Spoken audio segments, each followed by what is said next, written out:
We're going to read them in the record, right? What? Yeah, thanks. Madam Chair. Wait, okay. Go ahead. Madam Chair, I guess what's the makeup of the board? Is it 3 members, 5 members, 6 members? I mean, 9, 10. According to the residents, it can be just one, but they appointed more. I don't know how many total can be on there. But. so when the homeowners association was established, when the developer was in there, they must have had bylaws and everything. I would have thought that there would be I can't imagine that they have a board of 1. 20. I don't know what the bylaws, I know the people I've talked to that are opposed to it, who's researched it and worked on it. One of the residents, which I'll think of his name in a minute, says that the board of directors can be appointed, and he didn't go into like how many were on there. And so their bylaws also says that they can ask for a meeting of the homeowners with a petition of 1, I think over 1/2 plus 1, the majority, and they got well over that. According to him, 138, and there's 167 homeowners or something like that. And that the people who are on the board of directors refuses to call a meeting. So I talked to both Jenny and did I talk to you, Angie, or Doug? Doug. Denny and Doug, both of them, they both said the same thing. It's not anything for us to get involved with, and that they're probably going to have to hire their own attorney, the folks who are wanting to have a meeting, and the board of directors, the bylaws there's not another alternative or appeal process or anything for them to do, so that's where they're at. Madam Chair. Sorry, Eldridge was first. I'm sorry. I guess I just have as I read through these, I really don't care what their HOA, that's their issue, not ours as a board. I was always under the understanding when we talked about streetlights, it was 50% plus 1. And I think rather than us worry about their HOA or anything to do with any HOA in this township, we should have a policy that if somebody brings a streetlight assessment, or I guess we can even add cameras or speed bumps or anything else, it needs 50 plus 1 of the parcel owners. That way we're not put in a position where I think this makes us look bad as well. So I'm really not concerned. I thought that was always our policy, or our maybe not a policy, but the way we did business was 50 plus 1, because I remember many times us telling residents they had to go out and get petitions signed by property owners. And we didn't do that here, and it just makes us look as bad as anyone else in this. So I think as a board, we need to come up with some directive so that we handle these consistently moving forward. Madam Chair. Sorry, Trustee Ross. Go ahead. Thank you, Madam Chair.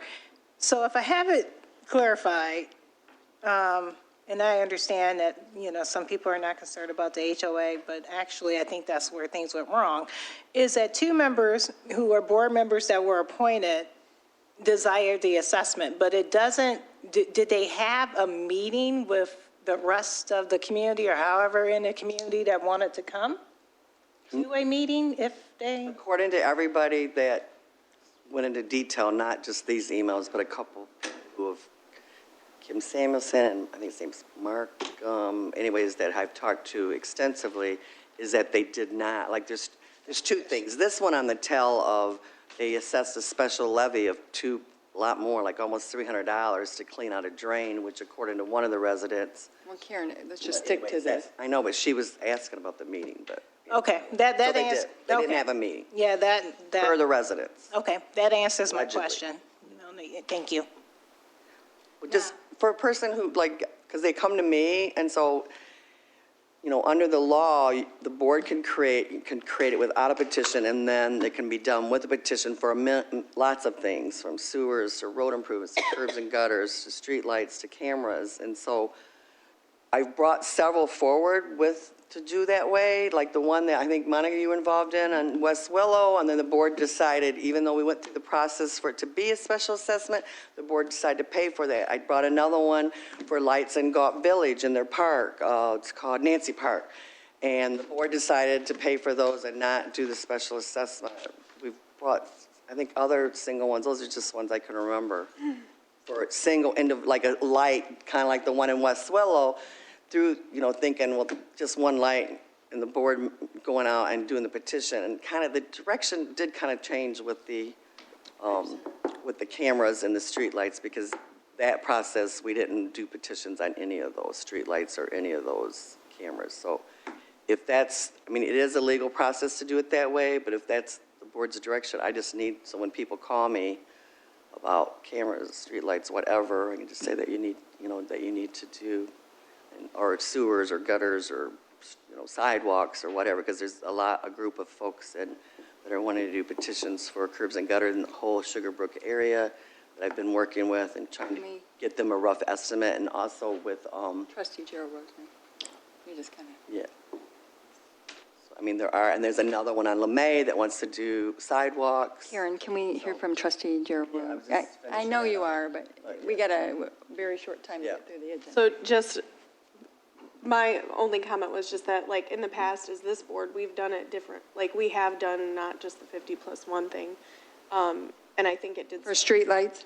Yeah, and the cameras, I believe. Cameras, we always do. Yeah. The cameras were always treated Not like that different. we've done it, but like we've listened to a group of community members, usually via the neighborhood watch groups, who say we want this. And so, like, if you follow that process, then it's not really any different than listening to an HOA. Now, their HOA sounds a little dysfunctional, but that's not, so I think our process has actually been, we listen to a group of people and/or do the 50+1. For cameras, only on cameras do we listen to a group of people. But so why, why would Oh, we do it? We did Excuse me, streetlights. Karen. We did streetlights. But like, why would we do it differently for streetlights or cameras? We Yeah, should do it the same way. I'm always about the process of things, and like, Right. if we're gonna do it 50+1 always, that's great. If we're gonna do 50+1 and/or listen to a community group, then I think this has just brought up an interesting, yeah. In interesting thing. in the past, when we started the cameras, that's how we did it. We mailed out a ballot to everyone. They checked yes or no. If they said yes or in favor, then we proceeded with a public hearing. So, and if there's someone that requests a streetlight on a corner that is not part of a special assessment district, the township, under the general fund, we paid for that. Historically, if there is a streetlight assessment district, you should have 51%. You either have a petition or a developer. So if the developer owns half the lot, more than half, that's the difference, yeah. And there's no, Stan is correct, in my opinion. I agree with you, Stan, that we should have a petition when you're doing it. That's how we've done it in the past. And cameras were different, and I'm going to give you that. I also am concerned that in the paragraph, it doesn't refer to Amberley Grove. In the third paragraph, it says it talks about Lakewood Majestic Lakes. Oh, that's a mistake. And I think that if you would have sent a ballot out to everyone and had them say yes or no, then at least you would know, sounds like more than half actually disagree with Well, we didn't hear from that many. We heard from, it looks like about 26. what, There's 168, I think. but the gentleman said he had 125 people. No, that was to call a meeting, to get a meeting, but they haven't been able to get the meeting. And just for a point of clarification, is that all the ones that we just did, like the 8 we just did for streetlights assessments, we did it the The same way. developer petition. No, not the ones for Manners and where they needed a light in order to get the cameras. So we did 2 separate ones for every one of them. The cameras are different. We did I know, but it wasn't. It was a street light. With a camera. They're separate, though. There's a camera special assessment, and there's a street light special assessment. And even the ones where we did single, we brought those forward and did all the mailings. The board just took upon itself, to pay for those. I was trying to follow that same process. Stan? I was just going to suggest, rather than sit here and digress on this all night, each member can vote how they want tonight, but can I just offer that moving forward, that we as a township, whatever the assessment is, that we just ask for a 50+1. That way we're consistent across the board. Whether it's a sidewalk, a street light, a camera, or anything else, it's simply a 50+1. And it's not the Petition. Correct, and it's not the township sending those out. If that neighborhood wants it, let them take the onus and the responsibility to do that. And it just has to be 50 plus 1 before it comes to us. I think that takes all this discussion away. So, And, any other comments? Angie, do you have any comments as far as the process? Doug? I just would bring to your attention, it is Angie, two, you gotta give your name.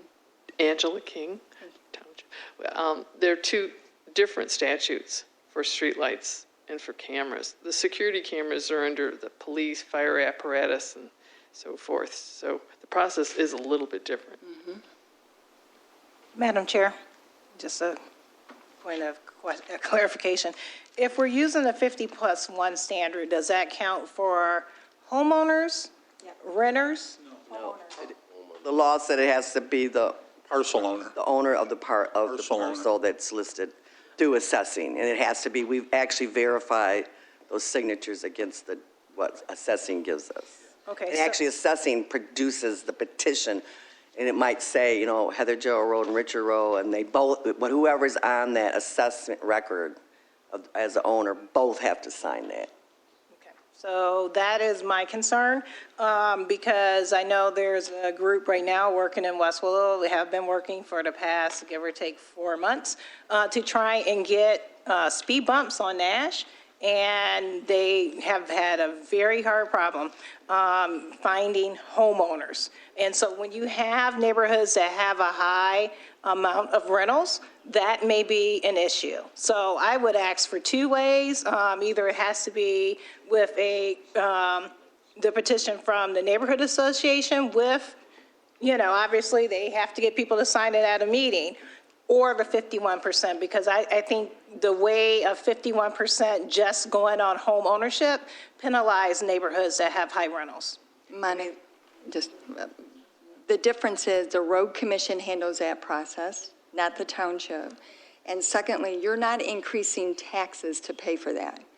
Streetlights, you actually have a yearly operating cost. So that's a different process than the streetlight petitions we're talking about.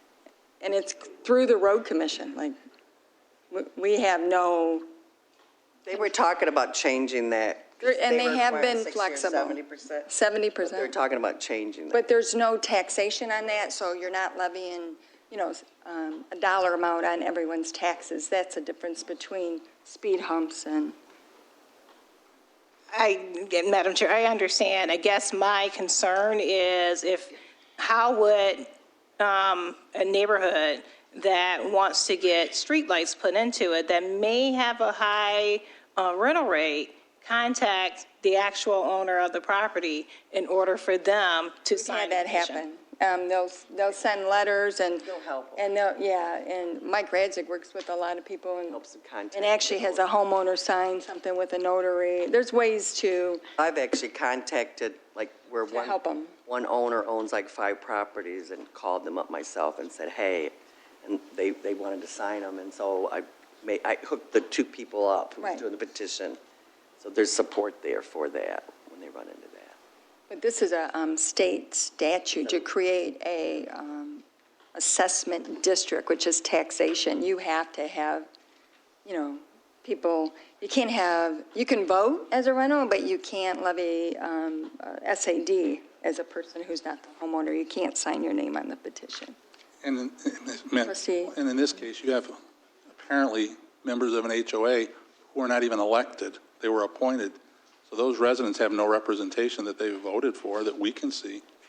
Correct. You have to go to a 50% plus 1, I think, in any assessment where somebody's going to take money from another person. They have a right to that. It's a basic core foundation.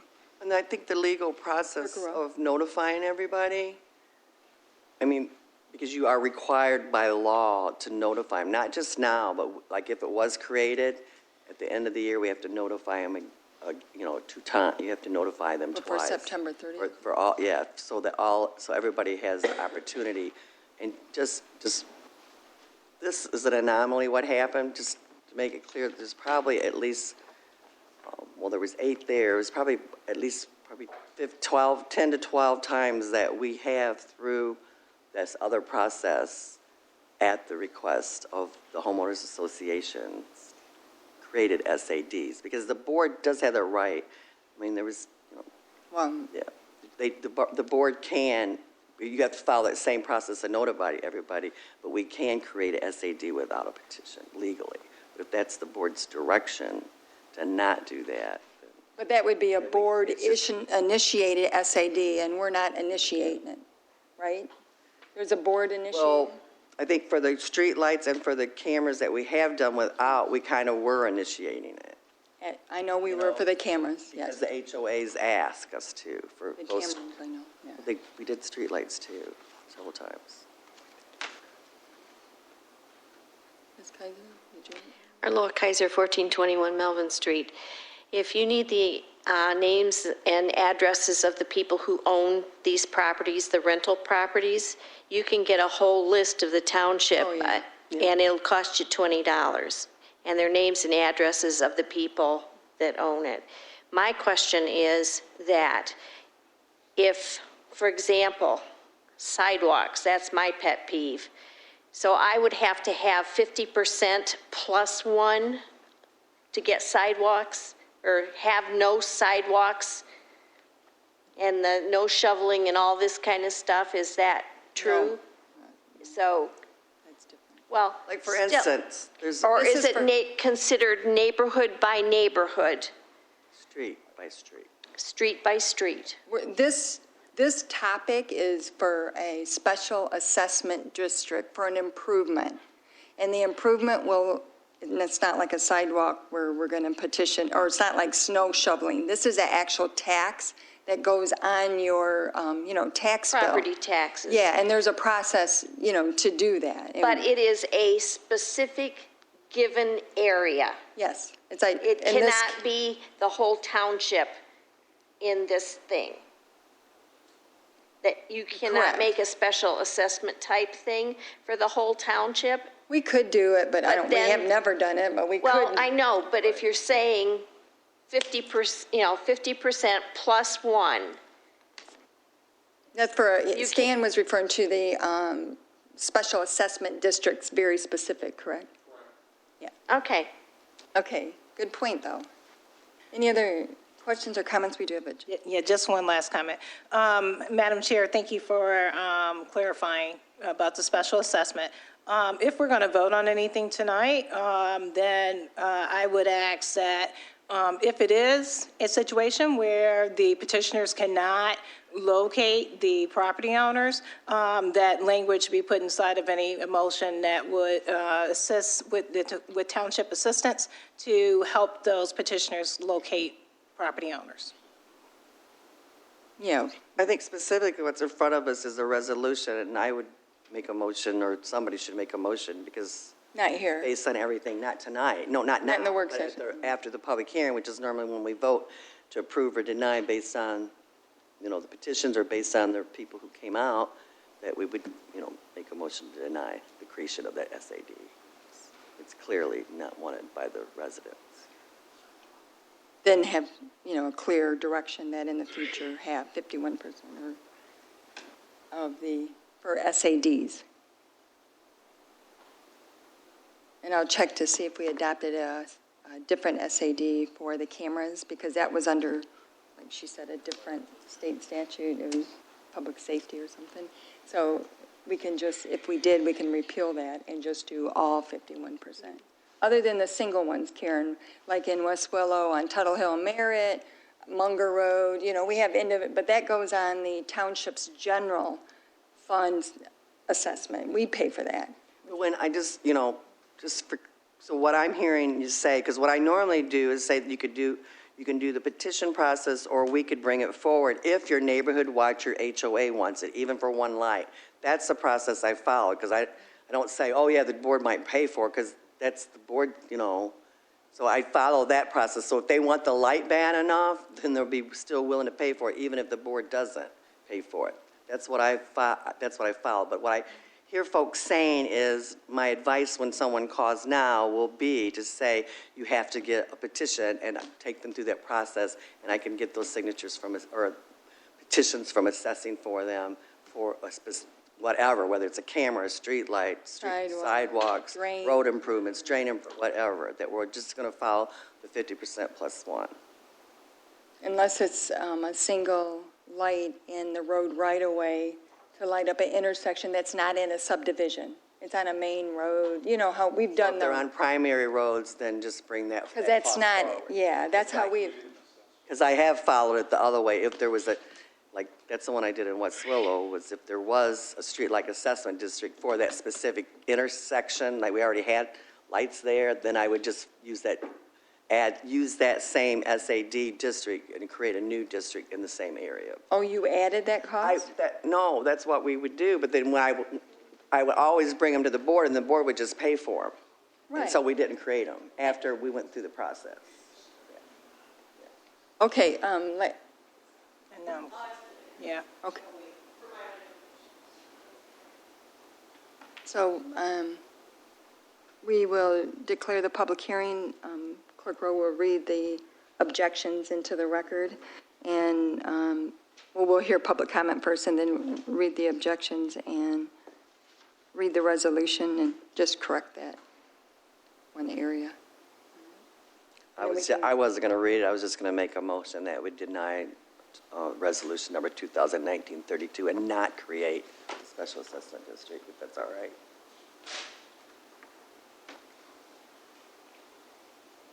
Mr. Winters, is that fine? Is it fine with not reading the resolution?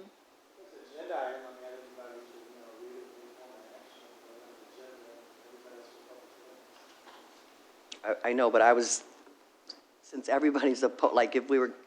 So you make a since motion to opposed, I was going deny to it. make a motion to deny the resolution, but 2019-32 or whatever it is, and then read for Amberley Grove streetlights that there will be no SAD created for that. Or do you want me to read the document? When it's a special assessment, we have to take, right, an individual roll call. Is that correct? We did roll calls when it's a special assessment? I don't think so.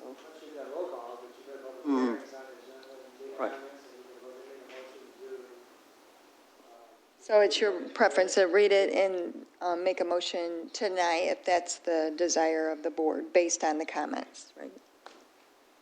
I heard him, he wants me to read it. Okay, I will. Right. Okay. Will do. Consent agenda, are there any questions? The minutes were enhanced for the June 18th work session, and then there's a July 2nd work session and regular meeting. Statements and checks? Any questions or comments? Treasurer's report? Oh, yeah. Treasurer's report?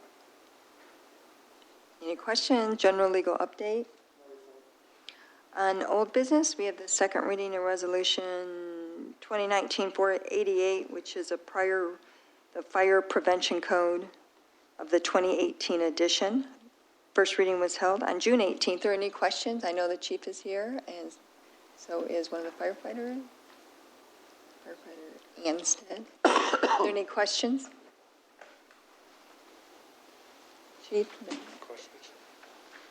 No, we would just kindly ask the board to move this forward. Okay. So we'd be development ready with our fire codes.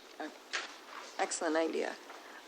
Number 2 is the second reading on the proposed ordinance for the form-based zoning and update uses to rezone Ecorse Road.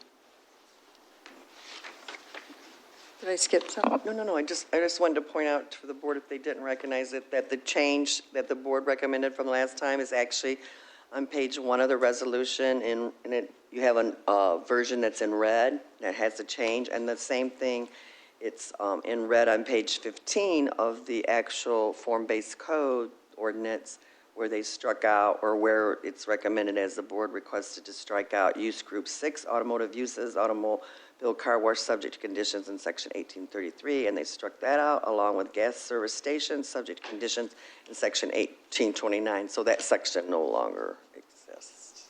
Megan?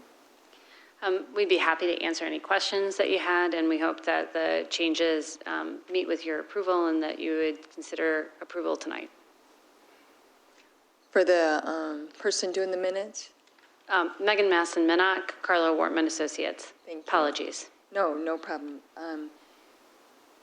And in the minutes, it talked about, we make this change if you agree as our planner that this is a good, Absolutely, yes. I just, Yeah.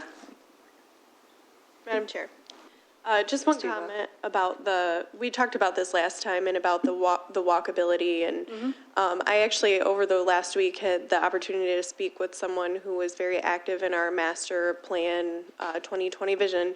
And we were just discussing like walkability and what that meant, and like the drive-through thing came up. And they were very surprised that that was like something that we wouldn't support. And I fully support, what we have before us tonight, but I do just want to point out that I think when we say walkability, I think that means something different to every single person in this room. So just like, from like moving forward, like what did the residents really mean by walkability? Because I think it means something different to everyone. Thank you. yeah, good point. So non-motorized, right? Is that what, maybe is that a? Yeah. Yeah. And I know that in the actual corridor study, you had a picture of the visual of it, but it doesn't exactly describe walkability. Right, and a lot of those things that are in the visual are things that couldn't necessarily be done by zoning in and of itself, but these zoning changes will also meet the qualifications for a corridor improvement agency, which then could act like a downtown development authority and have TIF funds if the township board decided to set it up, which could fund things that would improve walkability, such as sidewalk repairs and streetscaping and landscaping and things like that. Any questions? One comment, Madam Chair. Thank you. Thank you for putting in the exact number of automobile repair shops, gas stations, and also car washes, because I know I asked that question at the last meeting and pretty much believed that we had enough for the area, and you confirmed it. So thank you so much. I appreciate you adding that information. Yeah, and that was Charlotte Wilson and your intern this summer. Okay. The next item is to request to waive the financial policy and accept the low quote for purchase of the new stack Spartan fire engine in the amount of $515,000, which is budgeted. And just for everyone's information who doesn't know, that we waive it because our current policy doesn't allow.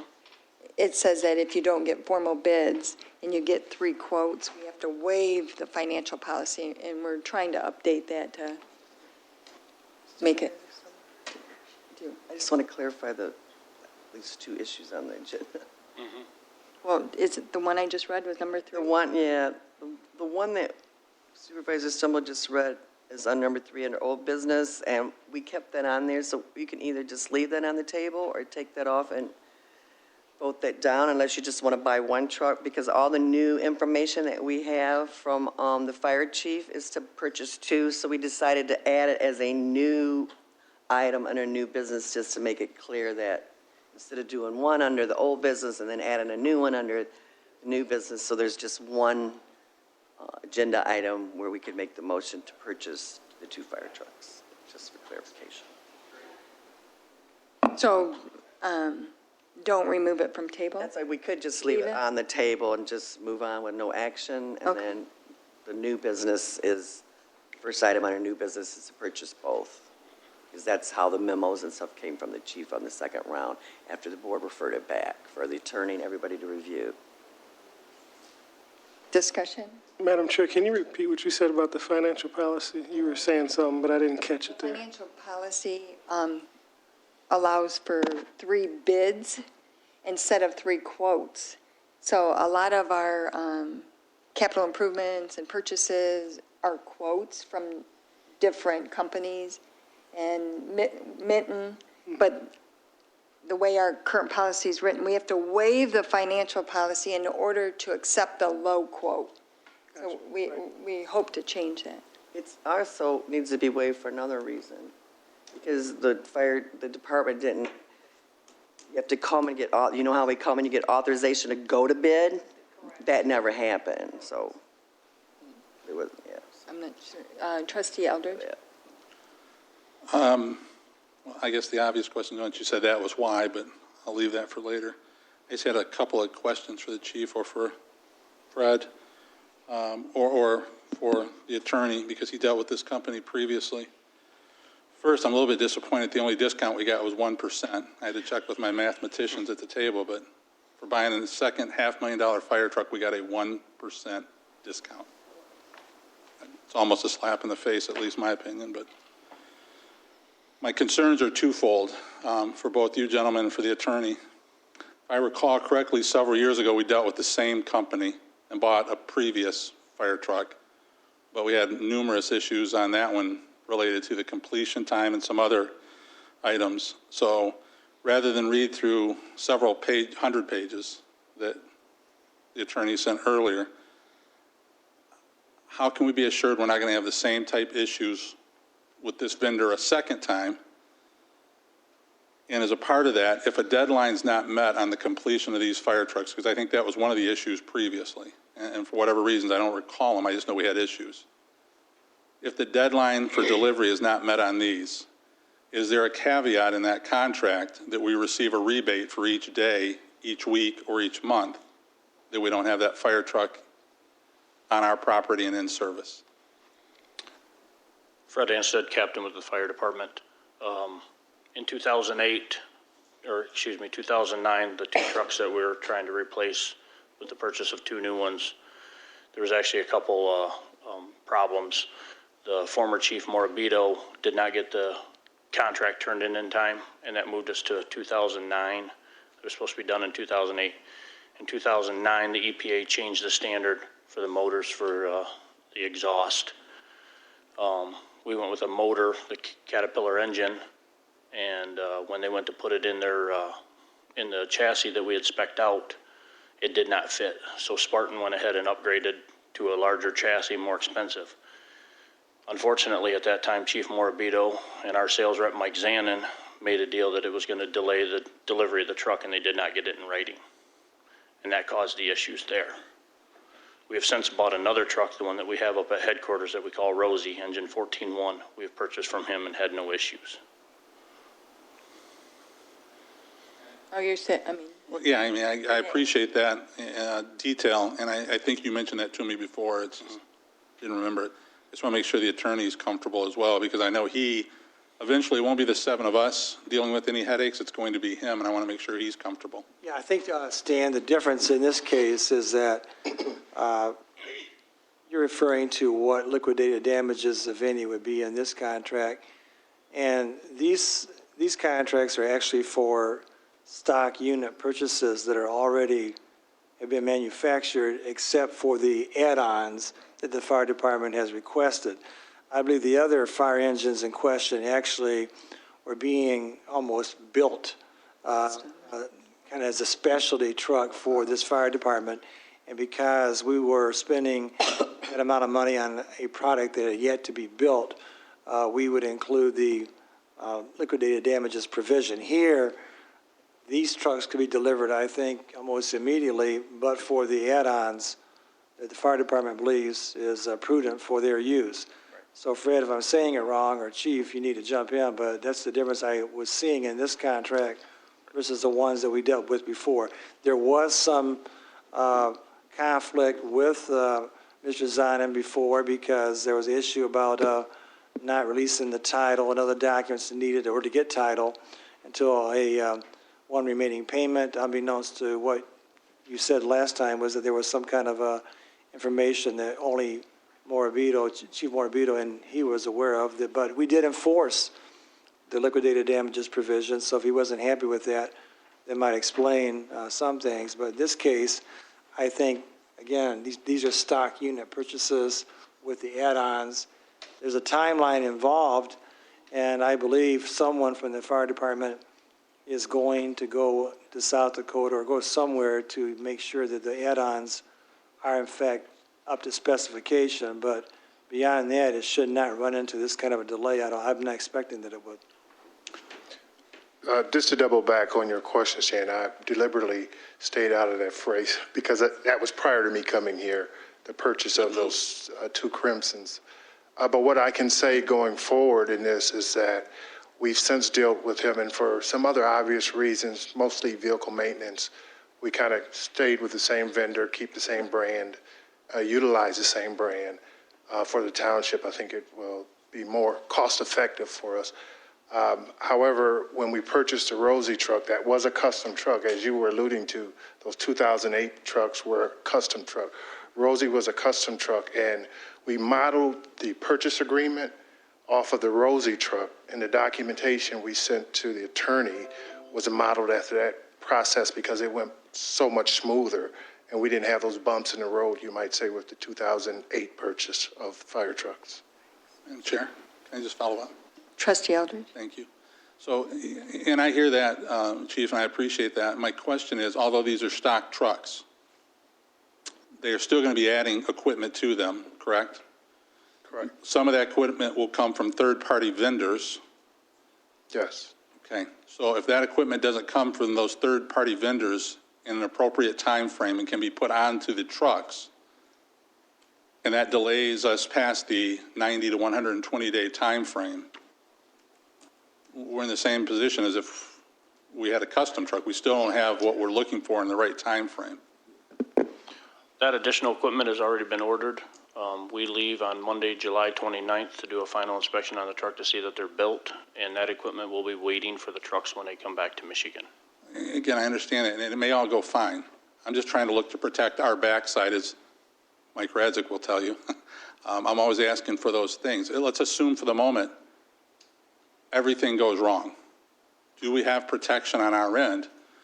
99% of the time, your dealings with this company have been positive and things have come in an appropriate fashion. But if it doesn't, are we going to be back here in 4 months talking about issues? I'm just trying to alleviate a problem.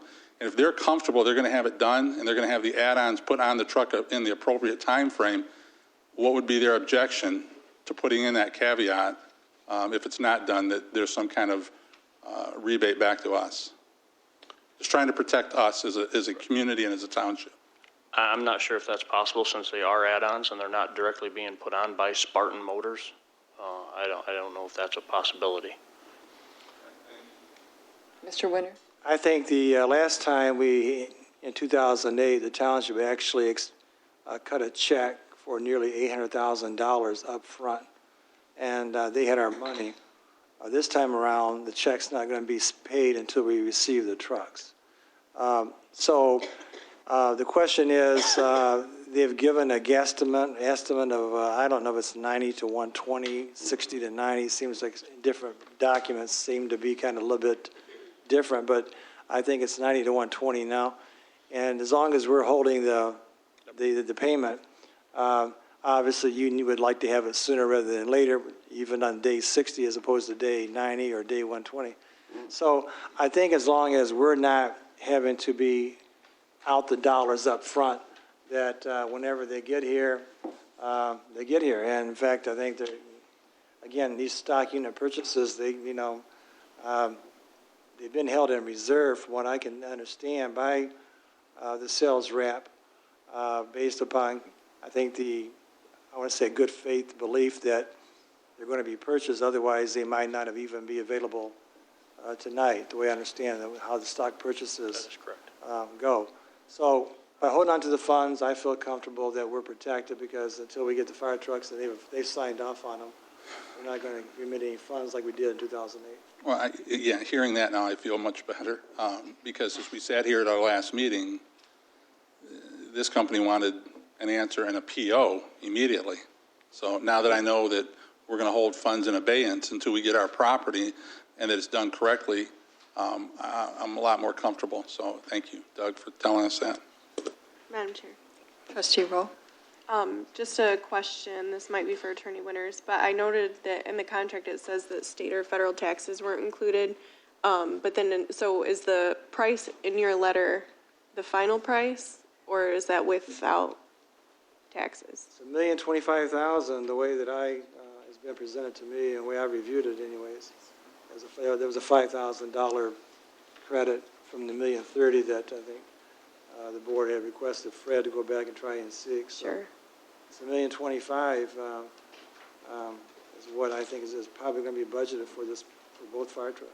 Okay, I guess I was just, like, because I read that in the contract, and so I just wanted to make sure, because once you add on even 6% sales tax, I don't know what the sales tax in one of the We're Dakotas is. exempt from We don't pay sales, sales tax. we're exempt from sales tax. Well, there you go. Then why do they say that in their contract? Who buys a fire truck that's not? Because there is some private entities that purchase fire trucks. Good question, though.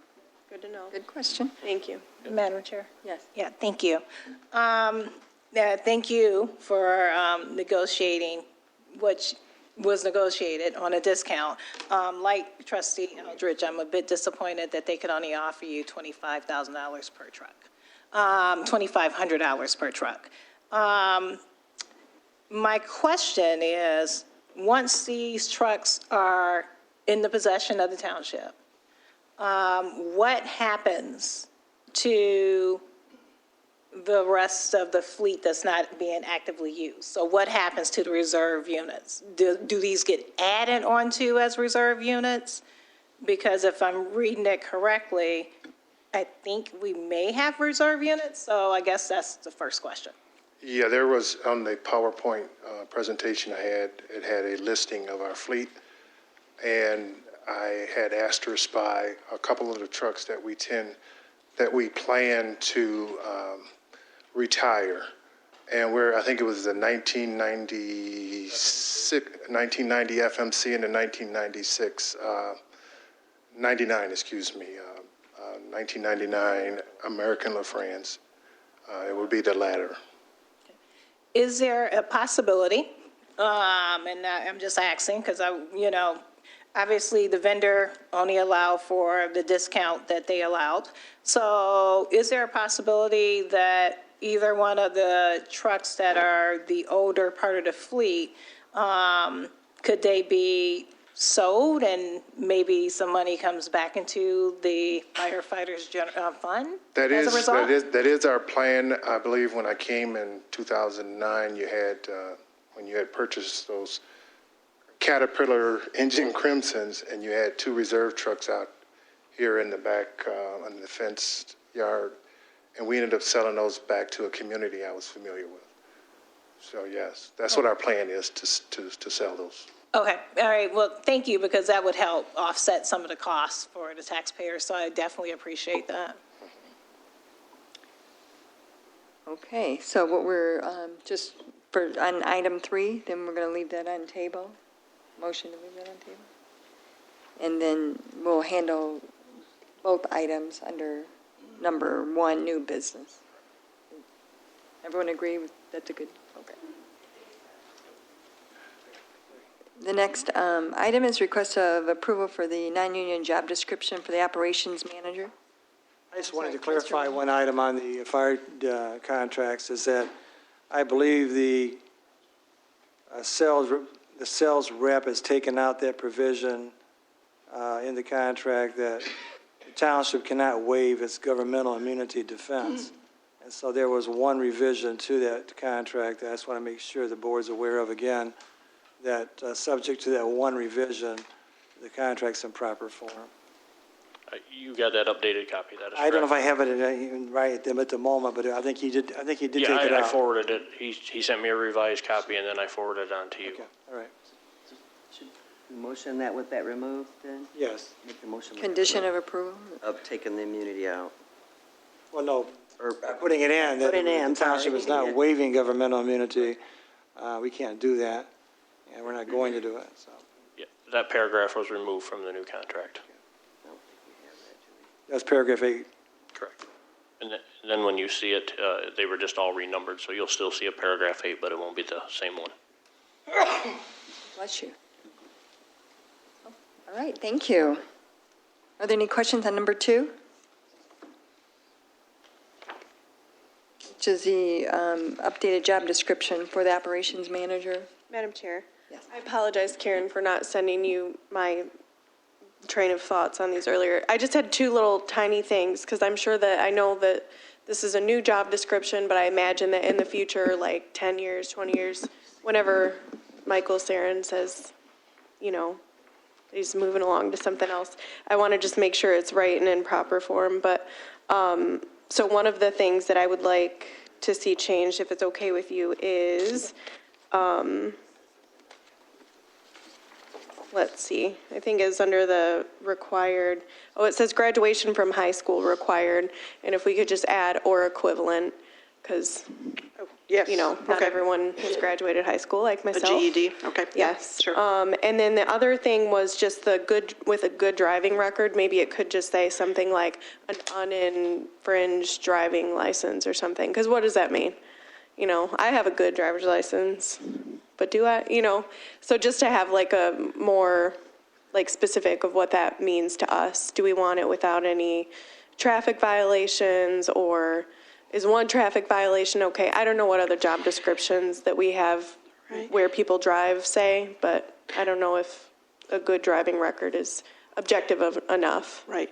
Based on recommendation from our insurance, we usually go no more than 6 points in the last 5 years. If they have more than 6 points, they've had some serious Okay. violations on their license. So you have like a standard Yes. that you follow? Yes. Okay, that's great. I'm good with that then. But if you could just please add the high school or equivalent, Sure. that'd be really appreciated. Anything else?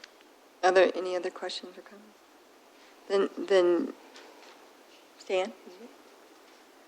It's 6:52. Can we take a break before we go into the regular meeting, which will start in 8 minutes? So we'll adjourn at 6:52 and come right back. Work session of July 16th adjourned at 6:52.